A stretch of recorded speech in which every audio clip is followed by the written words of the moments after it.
नमस्कार.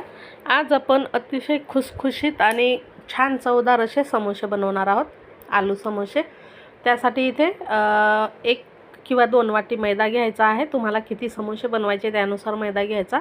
त्यामध्ये चवीनुसार मीठ, 2 पळी तेल आणि ओवा टाकायचा. ओवा हातावर चोळून टाका, म्हणजे याने छान स्वाद उतरतो. तर असा हे आपल्याला पीठ घट्टसर पाण्याने भिजवून घ्यायचं आहे. पाणी नॉर्मल घ्यायचं, गरम किंवा कोमट पाणी नाही घ्यायचं. तर नॉर्मल पाण्याने घट्ट पीठ भिजवायचं आणि 15 ते 20 मिनिटं झाकून ठेवायचं मुरण्यासाठी.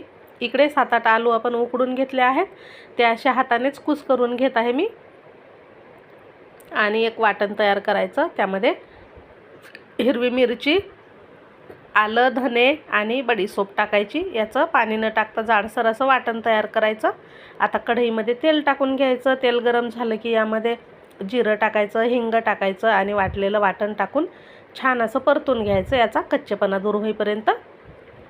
आता यात आपण हळद आणि लाल मिरची पावडर टाकायची आहे. आमचूर पावडरसुद्धा टाकले आहे.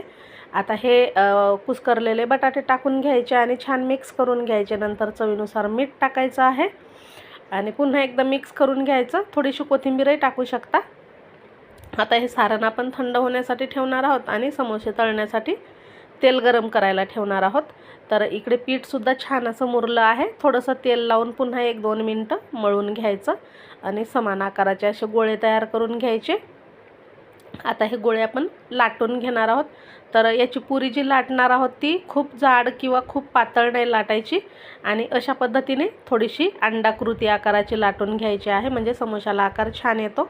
तर कडाला याच्या पाणी लावून घ्यायचं आणि असा कोन बनवून घ्यायचा. त्यामध्ये हे आलूचं सारण भरायचं आणि समोशाचा आकार द्यायचा. छानपैकी असं बंद करून घ्यायचं आहे हे.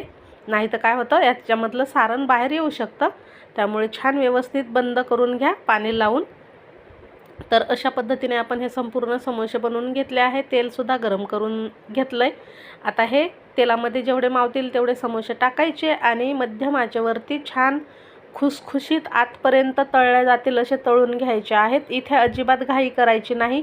मध्यम आचेवर आपल्याला हे सर्व समोसे तळून घ्यायचेत, म्हणजे खूप छान होतात आणि दिवसभर खुसखुशीत राहतात. खायला अप्रतिम लागतात. असेच खाऊ शकता किंवा सॉससोबत तुम्ही खाऊ शकता.